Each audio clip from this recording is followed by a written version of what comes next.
আজি মোৰ কেইবাখনো নিৰ্বাচনী প্ৰচাৰ মিটিং আছিলে, কিন্তু বানপানীৰ কাৰণে, কৃত্ৰিম বানপানীৰ কাৰণে মই গোটেই মিটিং বিলাক কেনচেল কৰিবলগীয়া হৈছে। মোৰ লগত ঘূৰি থকা মানুহবিলাকো পানীৰ কাৰণে আহিব পৰা নাই।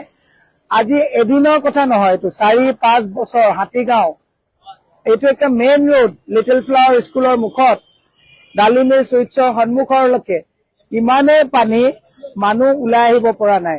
সবকা সাথ সবকা বিকাশৰ কথা কয়।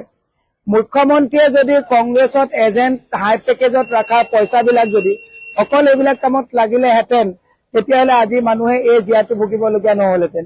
ৰুক্মিণী গাঁৱৰ পৰা লগাতাৰ ফোন কৰিছে যে বাইদেউ আহক এপাক চাওক, পানীৰ যি অৱস্থা ৰাইজে চাই লওক। আপোনালোকক মই এটা কথাই কৈছো, স্মাৰ্ট চিটিৰ নামত ছুপাৰ চাকাৰ কিনিলে, কিন্তু চৰকাৰে পানীৰ যে যাবৰ কাৰণে ড্ৰেইন বিলাক 10টা বছৰে ড্ৰেইনৰ মেনেজমেণ্টটো তেওঁলোকে নাচালে। দুৰ্ভাগ্যজনক কথা।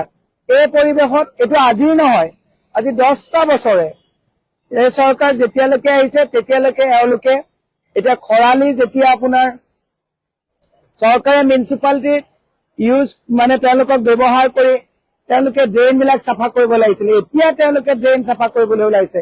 মই আপোনালোকক দেখাইছো এখন লিটল ফ্লাৱাৰ স্কুলৰ সন্মুখত ল'ৰা ছোৱালীৰ কি অৱস্থা হৈছে, ৰাইজৰ কি অৱস্থা হৈছে।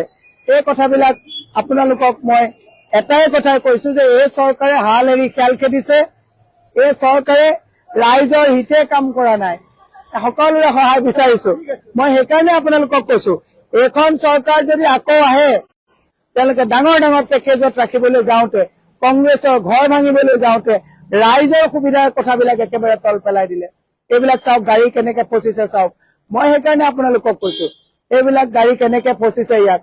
মই আৰু দীঘলীয়া নকৰো, এতিয়া ৰুক্মিণী গাঁৱলৈ যাম।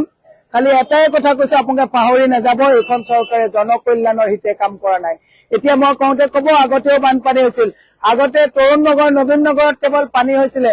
মুখ্যমন্ত্ৰী তৰুণ গগৈ ডাঙৰীয়াই VK ভানুক লগত লৈ তাৎক্ষণিকভাৱে ইয়াৰ পানী নিষ্কাশনৰ ব্যৱস্থাটো কৰিছিলে, কিন্তু আজি তাৰিখত গোটেই গুৱাহাটী এক ৰাতিৰ যদি এঘণ্টা বৰষুণ দিয়ে গোটেই গুৱাহাটী কৃত্ৰিম বানপানীত ফচি যায়।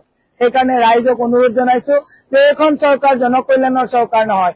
এইখন চৰকাৰে কেৱল 1250 টকা দি তেওঁলোকৰ ভোটাধিকাৰ, ভোট কিনাৰ যিটো কাম কৰিছে, ভোট কিনাৰ যি কাম কৰিছে, সকলোৰে সহায় বিচাৰিছো। নমস্কাৰ। যাওক, সাৱধানে যাব। সেইকাৰণে ল'ৰা ছোৱালীকো কৈছো, পিতৃ মাতৃকো কৈছো, ল'ৰা ছোৱালী ওলাই আহিব নিদিব। মোৰ আজি কেম্পেইন মই স্থগিত ৰাখিবলগীয়া কাৰণে দুখিত। সকলোকে কৈছো যে আপোনালোকে অলপ সজাগ হওক।